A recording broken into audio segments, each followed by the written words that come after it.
Amy's. I'm the elementary curriculum coordinator for Pi and Pal, and it's my pleasure today to introduce Kathy. Kathy Collins has been working with JIS for actually many years, and today she's actually given us a pre-recorded session which is a little bit different than what we've had before. But what we'll do is we'll have the pre-recorded part of Kathy, and at certain points in it, we'll have some chances for breakout rooms so that we can have a chance to share and reflect on the things and the wonderful points that she'll be sharing with us about reading and how to support your children at home. So that's the whole part of what Kathy will be doing today is talking a little bit about reading and the background of reading, and then most of it will be on how to support at home. So please feel very welcome to put some questions in the chat, and at the end of the session we'll open it up for a Q&A. And that's when we'll bring, so there'll be questions that will occur to you as you're listening, and please put them on the chat. We also have Miss Pickles here today from the library. Thank you, Miss Pickles, and she's here to answer some of the questions if you've got some about library and access to books. Now, Kathy is going to she's done an awesome job already of introducing herself.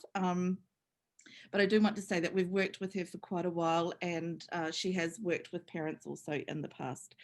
Now, what's going to happen is at about the 18-minute mark, we're going to pause and have a chance for you to reflect in a breakout room. I'll put you into a room of about 3 or 4 people, and you'll have a chance to talk about the kinds of things that have resonated with you. You know, there might be some surprises or something that interests you and you want to share, maybe things that are going well for you at home as well. And then on the 30-minute mark, we'll have another chance to do that again, because she's got some great stuff in that 10 minutes for us to chat about. And then at the end, we'll have another chance to reflect, because again, it's last 10 minutes is pretty dense with some really good stuff also. And then we'll, like I said before, we'll open it up to a Q&A, and we've got Miss Smythe here, Miss Bellamy here, and Miss Reed here, and of course Miss Pickles as well. And so and myself, and we're all here to help answer some of the questions that you may have. Okay, so I'm going to share my screen and get ready for Kathy.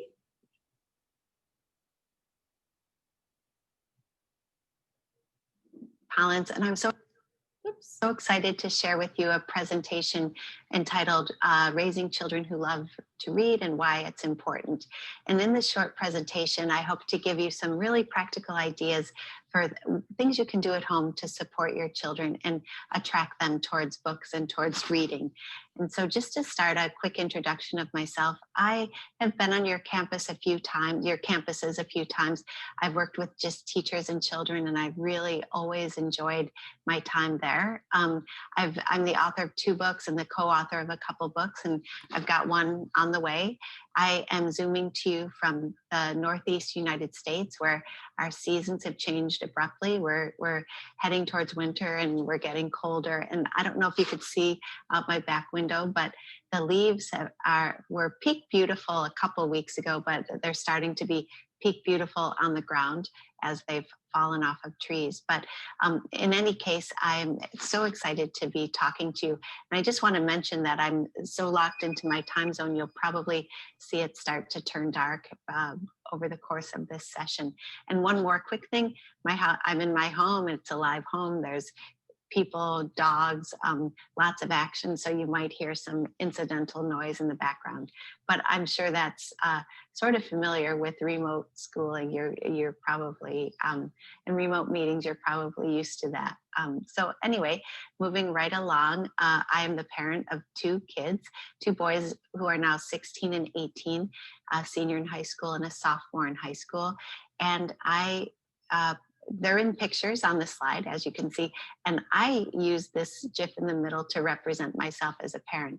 I'm always have their best interests at heart, as I'm sure you do, but I'm sometimes confused about having best interest in what would be my best move as a parent. So I want to just stop share for a second to talk to you really quickly to say that while I work in schools all over the world and I support teachers in implementing reading workshops in their classrooms using research and best practice to meet the needs of all readers, it's really hard sometimes for me to approach parents from a position of expertise and authority when I feel like in my own home, it's always a work in progress. So, what I'm going to share with you today are some things that have worked, in fact, in my home with two very different kinds of readers and things I've picked up along the way. And I hope that you find something that will be helpful for you in your interactions with your children around reading. There's not one way that that I would dare to suggest to you that you need to do this. Everything needs to fit into a family culture, into family values. So I invite you to hear this presentation and take from it what sounds like it will work for you. Take with it some things that you're like, let me see if I could try that. And then the other things you can just leave aside if they just don't fit your family culture or your family values. And then one more piece of business, I'm going to send a PDF of these slides to just so you'll have access to the slides that I'll be sharing. And I will send any articles or any other research that I mention in this little workshop. So you'll have access to that as well. So I'm just, if you don't mind, I'm just going to go back to share screen. And then we'll get into it. So the place I like to start, whether I'm working with teachers in schools where it's my first time or when I'm talking to parents, is a place of research. And because I feel like that grounds us and centers us. And this is research. This is, well, actually a survey of research. It's an article by Richard Allington and Rachel Gabriel in which they've surveyed the literature about reading instruction and distilled it down to 6 things that all children need every day or as much as possible. And while these are classroom conditions we try to implement, some of these really transfer into our homes. So for example, giving our kids, celebrating our kids' choices, whatever they want to read at home, getting behind that and enabling them to choose. That creates a sense of agency for a reader. If they've chosen it, they're more likely to be engaged with it. And I could go on and make a whole workshop out of choice and engagement, but we'll move on. We want to make sure every single day kids have an opportunity to read something among the texts or books they've chosen, that some of the things they've chosen are things they could read with accuracy and comprehension. Now, if you have a child who is not yet reading conventionally, which by that I mean not yet reading the words, this doesn't hold for you. Those of you who have children who are either beginning to read the words or able to read the words, you want to make sure that some of their reading diet, the texts that they encounter, the books that they encounter, are books in which they can practice reading the words and books in which they understand what they're reading. The other two that I think are particularly relevant for home is that every day research suggests that every day kids need opportunities to talk about books. And so in our homes, we can provide invitations and experiences in which they're talking with us or siblings are talking to each other about books. More on that as we get into the workshop. And then finally, every day children need opportunity to listen to a reader read aloud, a proficient, engaged reader read aloud. We'll talk about that a little bit more as we proceed. Now, sometimes we operate in 2 lanes as teachers and I think as parents. One lane is the lane of helping children to acquire the reading skills they need to be able to read with power. These reading skills that enable them to read ever increasingly complex text, reading skills that enable them to do well on assessments, reading skills that get them proficient, highly proficient at reading. So that's one lane.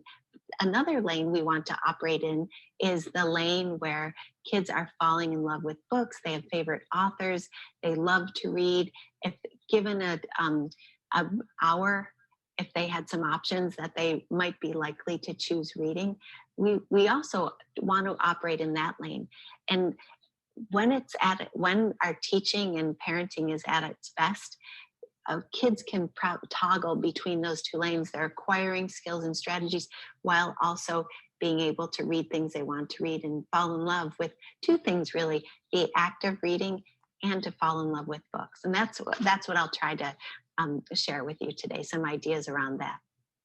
So this, I'm not reading this out loud to you, but this was a research paper that was, well, it's done about every 5 years. I don't have the most recent one, but it's through the National Endowment of the Arts in the United States.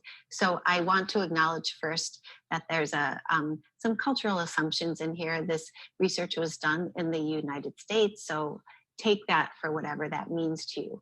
But I want to just say a couple of things. The research was centered on adults who read for pleasure. That was the inquiry. Do you read for pleasure in your adult life? And some of the findings, this is kind of a synthesis of the findings, is that reading for pleasure, let me say, correlates with every measurement of positive personal and social behavior surveyed. And then on, and that reading for pleasure and reading books for pleasure can change lives for the better. And so I wanted to just start with that getting your child, finding ways for your child to read with strength is one thing, but supporting your child to read with pleasure also has long-term implications, because what this study found, and again, I want to acknowledge that it's in an American context, so I'm not making universal assumptions here or trying to say that this is for everybody, but just in this American context, what this research found is a correlation that adults who read for pleasure are more likely to engage as citizens. They're voting, they're active in their communities, they're attending school board meetings, that adults who read for pleasure are more likely to engage in cultural activities and events, going to museums, supporting theater and plays, and whether it's attending the free play in the park, or and here in the United States anyways, getting your car washed, to donate money to the high school theater program, and everything in between. And that adults who read for pleasure, I find it strange, are more likely to exercise and play sports. Now, this is, again, correlation, and we know that correlation and causation aren't necessarily the same thing. But I just wanted to say that, share this with you to begin with, just because I think home is the sweet spot for developing a sense of reading, that reading can be a pleasure. Because a lot of times in school, especially as kids progress through the grades, they become more assignment-driven readers. Middle school and high school especially, they're reading to do assignments, they're reading to take tests. Their schoolwork expectations become so big that it sort of bumps out their opportunities and time to read for pleasure. So I just wanted to start with the importance of having a reading life in which you're finding reading to be pleasurable, and you have books that you're really enjoying to read. So how do we support our kids reading at home so that they not only we're supporting them towards stronger reading, but we're also supporting them towards loving to read? And embedded in this last part will be 6 considerations that we want to think about for how we might implement these in our home. But ahead of that, there's a little front material. So we'll see what we're getting into here. So when we want our kids to become strong readers, in school, there's really 3 kinds of categories, broad categories. I mean, there's little other ones. These are the 3 things we focus on. We support teachers, educators, so the adults in your child's classroom or associated with your child's classroom, support your child to read with comprehension. We teach skills and strategies to do so. We teach them in lots of different ways, in small groups and one-on-one conferences, and whole class situations and settings. Sometimes teachers will pull out your child to meet with them individually or in small groups, but we feel like that is one of our most essential jobs as teachers of reading, to teach your child to read so that they understand anything that comes their way. We also work really hard, teachers and educators, to teach your child to read with fluency. And what that means, read words with automaticity, which rapid reading, and let me say that differently, not reading fast, but really rapidly recognizing and being able to read words, that automaticity. But then fluency also, fluency is very elastic. It means lots of different things. Fluency also means reading with expression. That's so important because there's a connection between reading with fluency and reading with engagement, or being engaged as a reader. And then finally, this is not a last, but or it's a last but not least situation here. This is all important. And I tried to represent their equal importance by the size of the space, comprehension, fluency, and reading the words. We need to teach kids strategies so that they can accurately and quickly read any words they encounter. And that is also elastic. The work we do with kindergartners is very different from the work we might do with 8th graders in supporting them to read the words. But the reason I'm sharing this is to let you know that this is what school focuses most on: helping your child to become a strong reader. And these 3 domains, meaning and fluency and print, are the places that most of our teaching comes from. So, but when we're thinking about teaching readers, remember those 2 lanes: a strong reader and somebody who loves to read, that other lane. There's more to the enterprise of supporting a reader than just giving them reading strength. And so these items, I'm not going to read them all out to you. You can look at the slide here in this webinar, or you could just check the slide in the PDF. But these items in the green squares or green rectangles are other things readers need support with. And these are the things that families can support their children in acquiring. So I'll just take one, for example, and leave the rest for you to muse about. But one thing that a reader needs is to have some good habits and behaviors. And so you think about your reading habits and behavior in your own lives. When do you read? What do you read? How do you find the things you want to read? And we want to help our children find habits around when they read, what they read, how they read, where they read in our house. And so one of the things we can do is just talk to them about when's the best time to read. We can facilitate their reading in bed before they go to sleep. We can facilitate always having books in a vehicle, as long as people don't get nauseated, but reading books and having books in a vehicle, because if children are in a car for a while in traffic or whatever, having books available so that they start to develop a habit. Even things like I know some families, every time they walk out the door, adult yells, "Book check, does everyone have a book to read?" And we could also model those habits.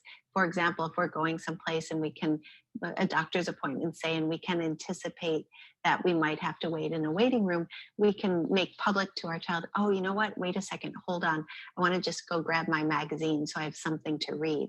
So that's supporting children in developing habits and behaviors around reading. So the point here is that families and caregivers can team up with their classroom teachers by supporting children in developing these items in green, goals and plans. Well, I won't. I'm tempted to just out of habit, but I'll pass right through this slide. So another important point that I want to make is that there are so many different pathways for children to become avid, engaged readers.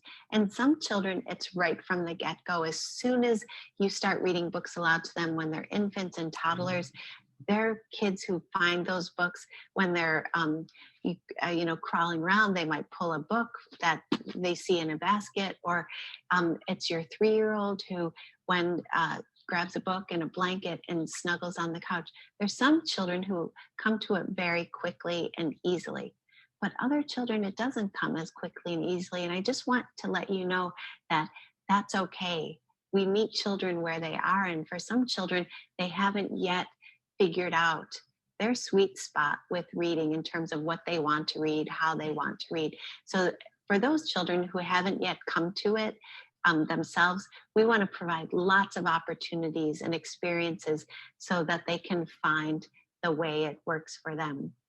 And so and by the way, I think of one of our family friends, an adult, and he is he's a professor at the local university.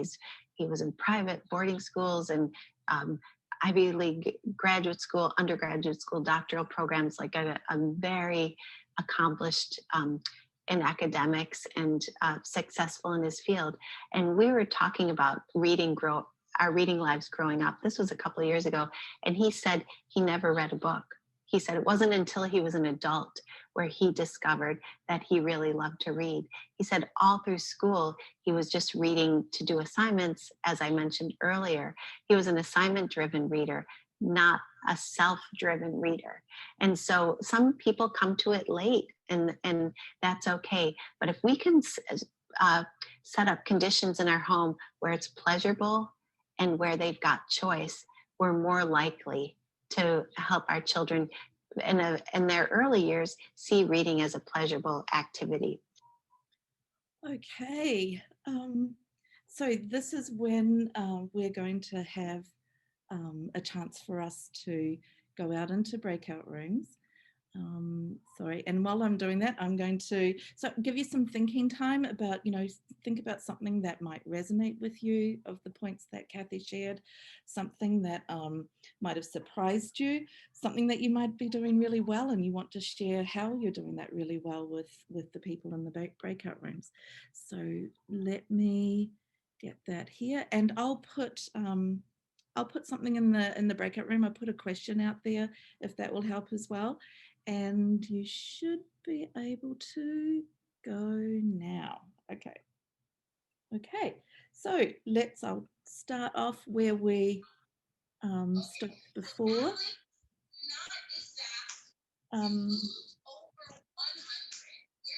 Okay, and here we go. So here's some things and some ways you might want to think about supporting your children at home. And the first one is, everybody says this. If you Google best way to support your child at home, I would say 99% of the time, the first answer is read aloud to your children. You've probably heard this a million times. Pediatricians tell parents this. Yes. And that's so pleasurable as a parent or caregiver to, have a child in your lap or a child by your side and read aloud to them. So of course, I think this is obvious. But what isn't obvious is once your child can read themselves, sometimes parents tag, you're it, child. It's now, since you know how to read, you could do all the reading on your own. But what we want to encourage you to do is to continue to read aloud to your child as long as you can, as long as that's something that can happen in your home and happen in your family. And reading aloud to your child doesn't always need to be reading aloud a chapter book or reading aloud a whole picture book. It could be things like reading aloud poetry. It could be things like reading aloud an article from your device about a topic of interest to your family or to your child. So there's a lot of different ways to read aloud. And you want to just check yourself, have I read aloud to my child at some point today?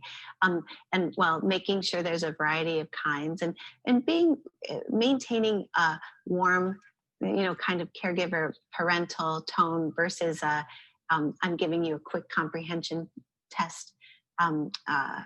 Rather than positioning yourself as if you're giving the child a test, like closing the page and saying, what were the 3 things she did before? We don't have to do that at home, because in school, teachers are supporting your children and making meaning and comprehending in that way, that more pointed way. At home, you want to, I think, really maintain a conversational, warm relationship around the reading aloud.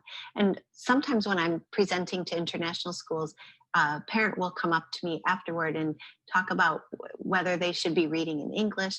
And I always say, and there's research to support this, read aloud in your language of comfort. Whatever you're comfortable in, that's what you want to read aloud in. If you're trying to support your child with more than one language, read aloud in those languages. And so, and that, you know, there's, I think if I understand it correctly, there can be temporary confusions and surges in one language and falling back in another language. But in the long run, this is so beneficial to your child's cognitive development.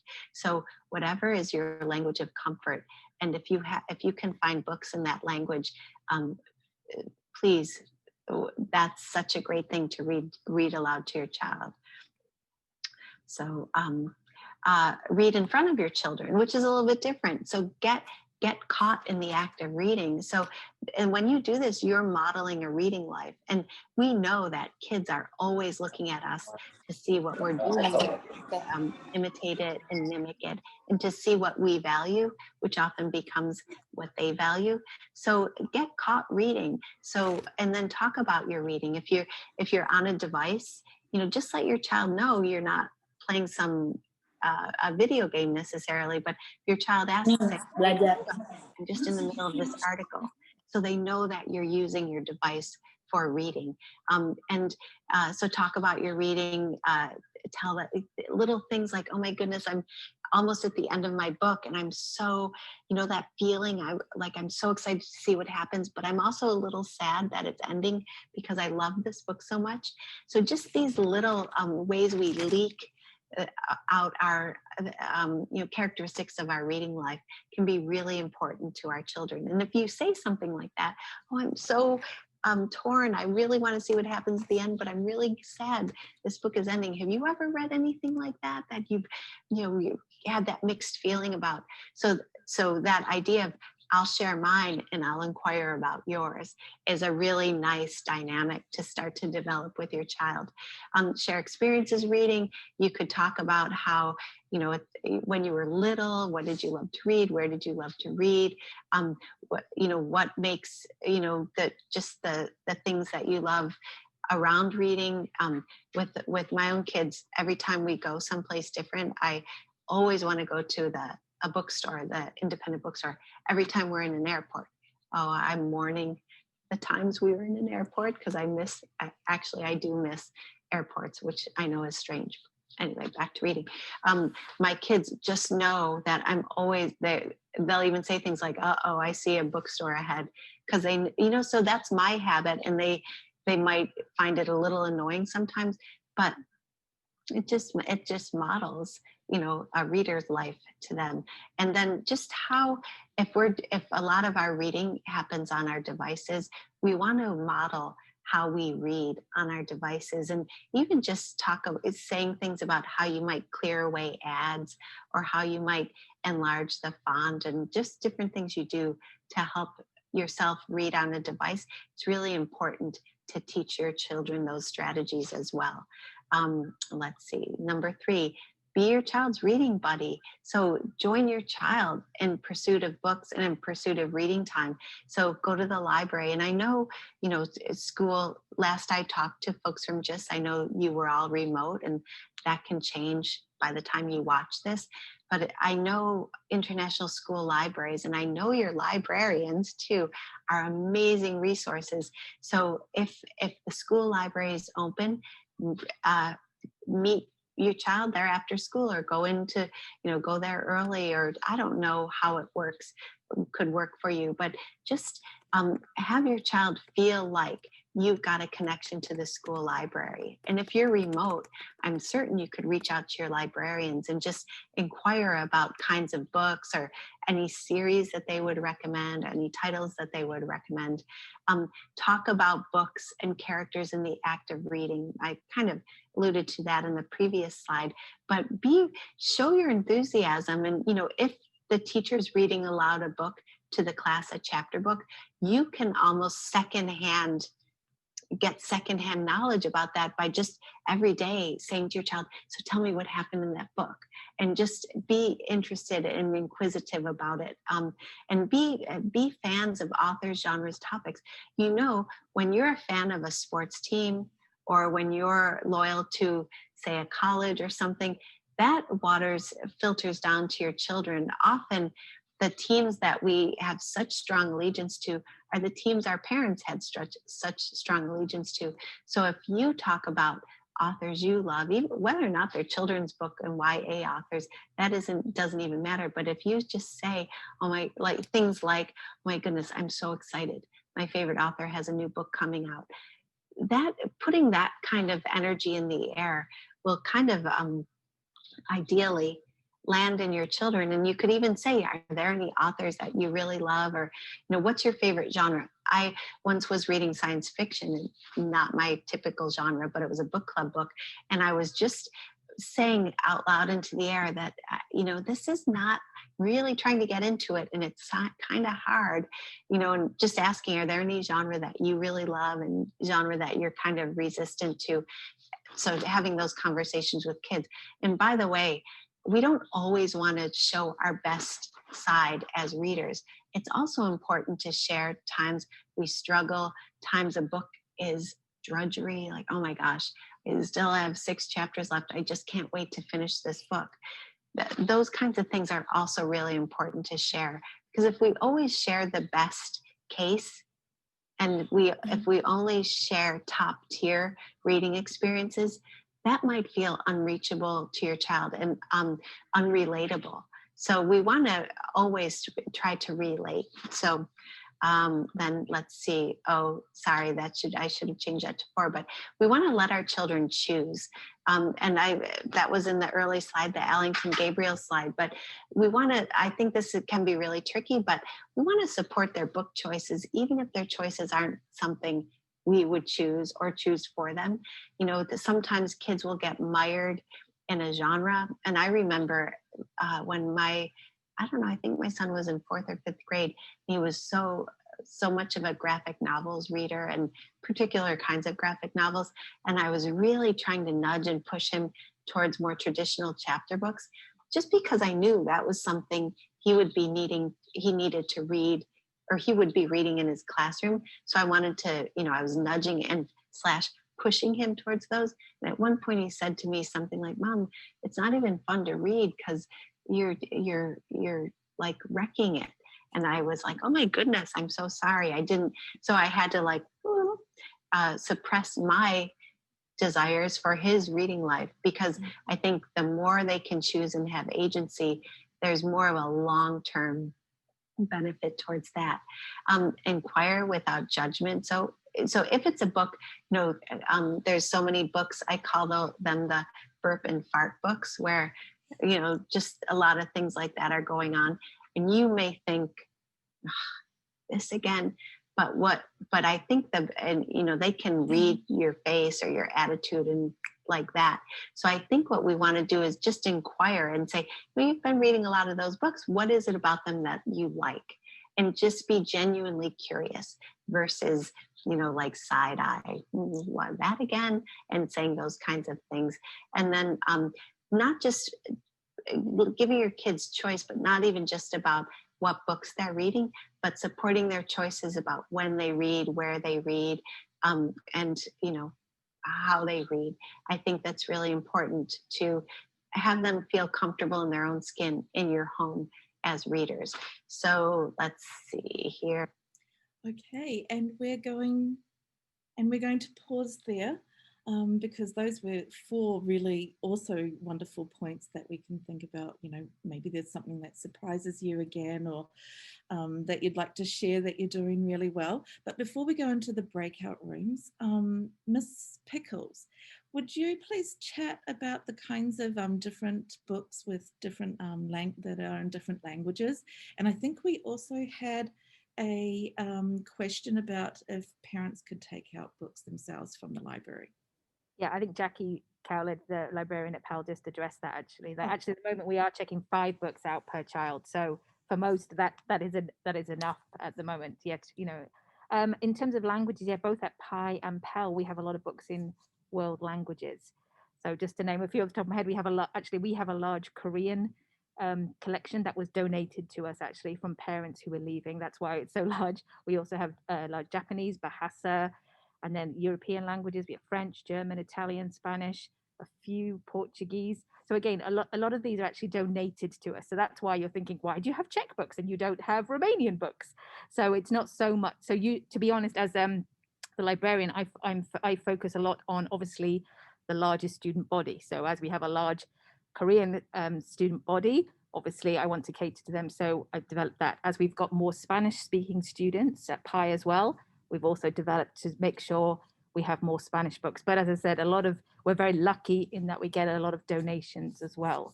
So so we don't have, unfortunately, we don't have every language that we have students at this, but developing our world language collections are a big focus for both PI and Pell. And then we also do have some links to digital resources as well for books in other languages than English too. Okay, brilliant. Thank you very much. And I'll send you off to breakout rooms now. Welcome back. It was actually interesting, Penny. The last part of that presentation was the questions we had asked the first time round. So that was awesome. Oh, that's great. Well, the last 3 points are also really good. So well done, everybody, hanging in there. We've got about another 15 minutes, but 10 minutes of listening to Kathy with her words of wisdom.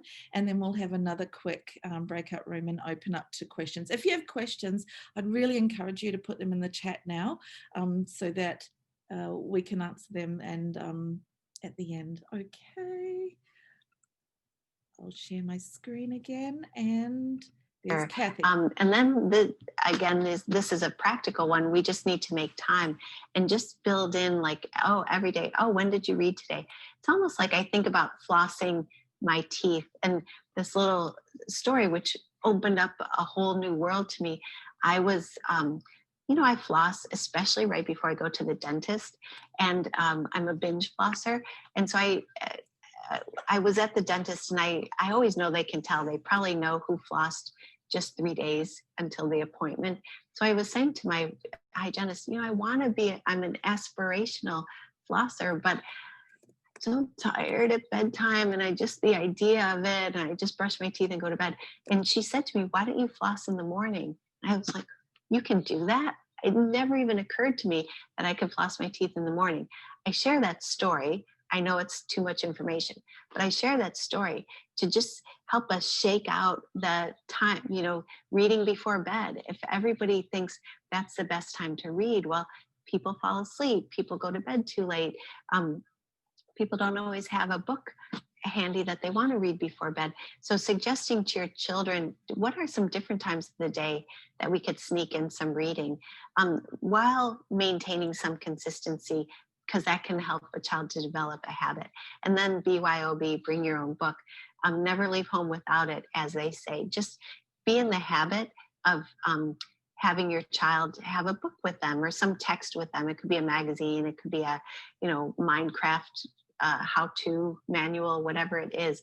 But just being in the habit of leaving the house. I think of it now, my wallet, my phone, my keys, my mask, and my books are kind of like my out the door exit tickets.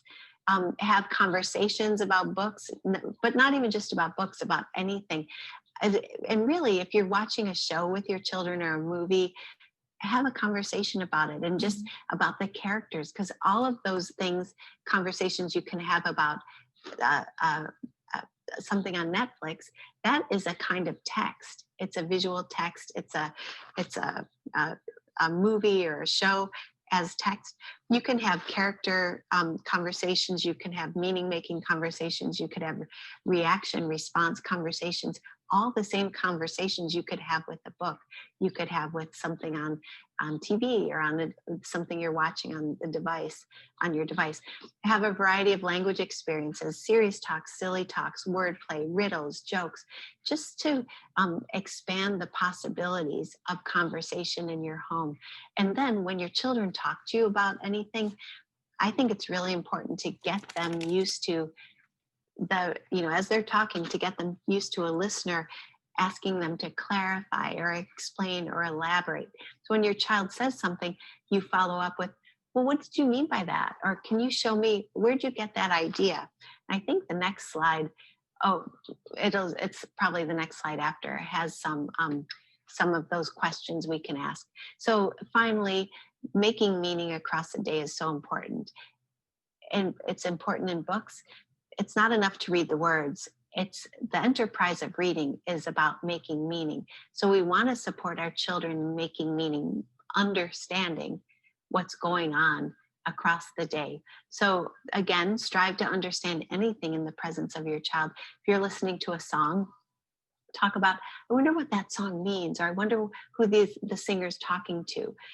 If you're watching a show, again, just really striving to make meaning. What does that mean? Oh, that reminds me of another show, or, I didn't really like that character's decision. Those are all important conversations and things to say out loud in front of your children. Modeling curiosity and an inquiry mindset. Why is it like that? I'll show you some questions in just a moment, but then also model learning dispositions such as, we have curiosity there, but resilience. If you're doing something or making something and it doesn't work, and model a resilience. Oh, that didn't work. Oh my goodness, what am I going to do? Let me figure this out. Those kinds of things are all important because that's going to happen to your child. Something's not going to work out in a book, in science, in math, whatever. And we don't want them to just be like, oh, that's boring, or I'm done with that, or, ugh, I don't like that. We want them to be willing to say, that didn't work. What else could I try? What's something else that I can do? And then talk about the process of things, not just the product. So when you get to an end of the book and you want to talk about what happened at the ending, a book maybe you read aloud to your child, you could always go back and say things about the process of reading it. You could say, this book is so, this part of the book, I just felt like it was so long. This part about here, and go back to that place and just talk about, what you were thinking about as you were reading that part. So kids understand the process of choosing books, the process of staying with books, the process of finishing books, and how you often, when you finish a book, you want the book to leave something behind in your mind or in your heart. And even when you finish a book, just say to your child, what sticks with you about this? Which is a way of saying, what did this text leave behind for you? And these, you'll have this on the PDF, so I won't read these through, but these are some of those questions that can help grow meaning in conversations. And these are like a great collection of questions. They apply to conversations about books, but they can also apply to conversations about anything. Let's see. So here's a little parent checklist that to kind of finish this up, a parent checklist, not to obviously to be graded and not to be judging you, but just some things to bear in mind, every day or across a week.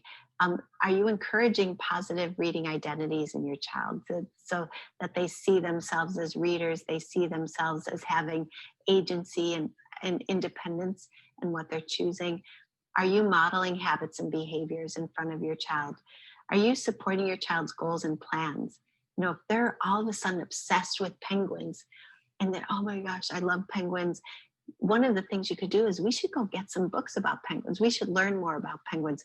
So whenever your children express a plan, an interest, a goal, we can kind of pearl around it books and reading opportunities. Are you talking to your kids about media, about books and shows and movies and memes and little TikTok videos?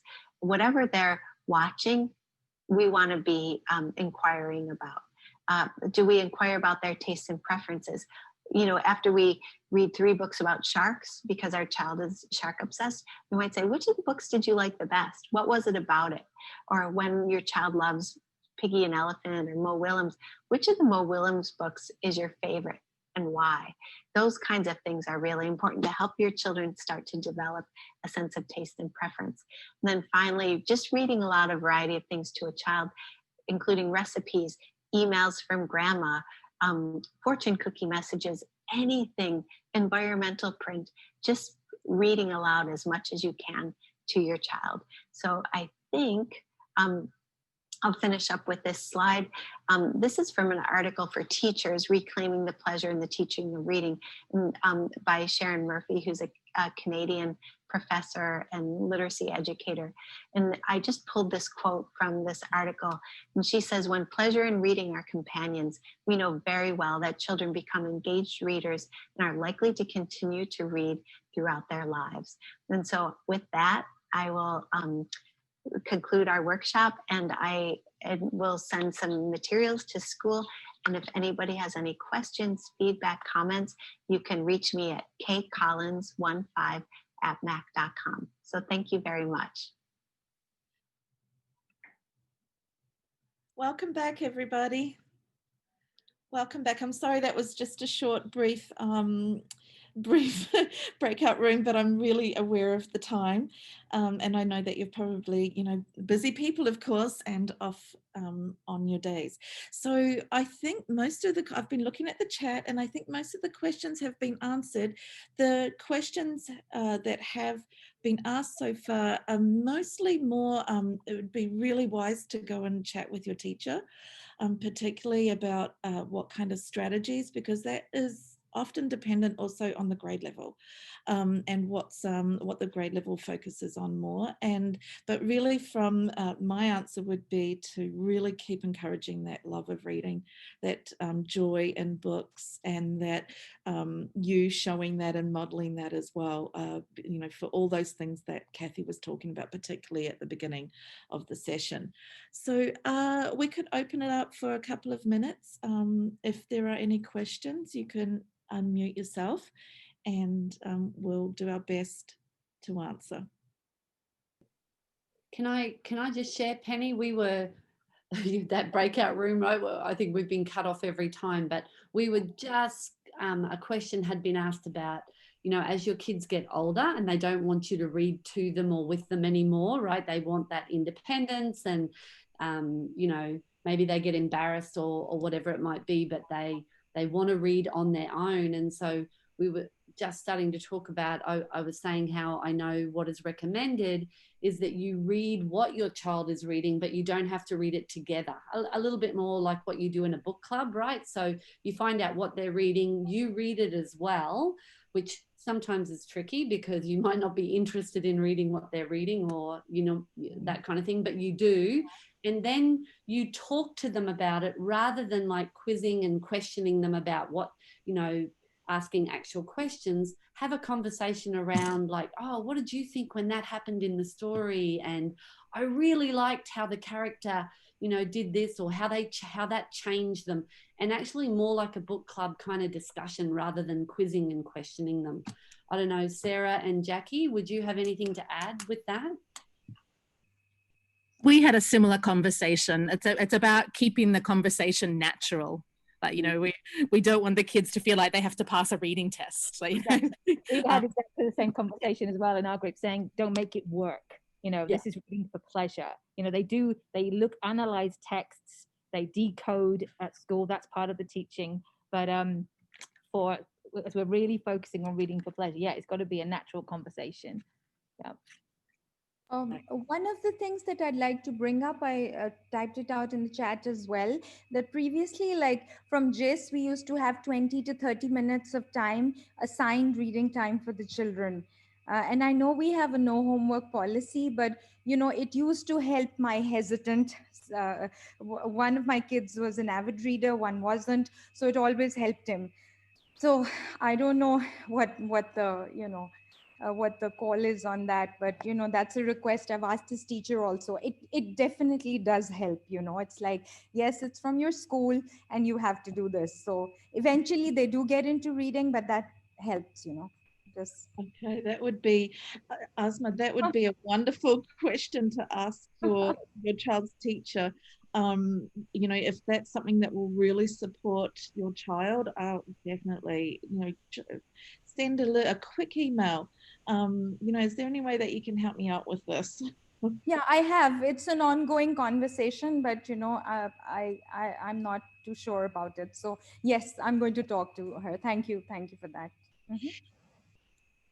Okay, any other questions? Okay, so what if you and me, what I'm interested in is those things that Kathy on the checklist, you know, to have a look at that. She's also given some comprehension, some, you know, ways to talk about books as well. So please, in the next newsletter, look out for that, and you'll see the recording as well and the PDF of the slides that she sent today.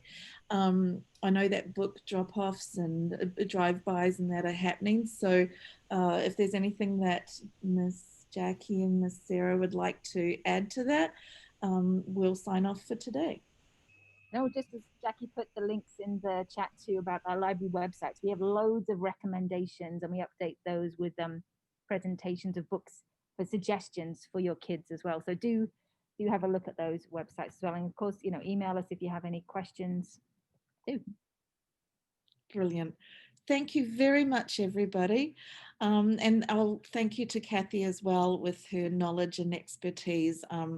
Has just been wonderful to listen to. So thank you to Kathy, and thank you to all of you for participating. Okay, now our next one is on math, and we've got Sandy Atkins returning. It will be a live session in November the 6th. It's a Friday. Yeah. And same time as well, and it will be an interactive session also, so we look forward to hoping that to welcome you back. Okay, thank you everybody, have a wonderful day. Thanks everyone. Thank you. Thanks everyone.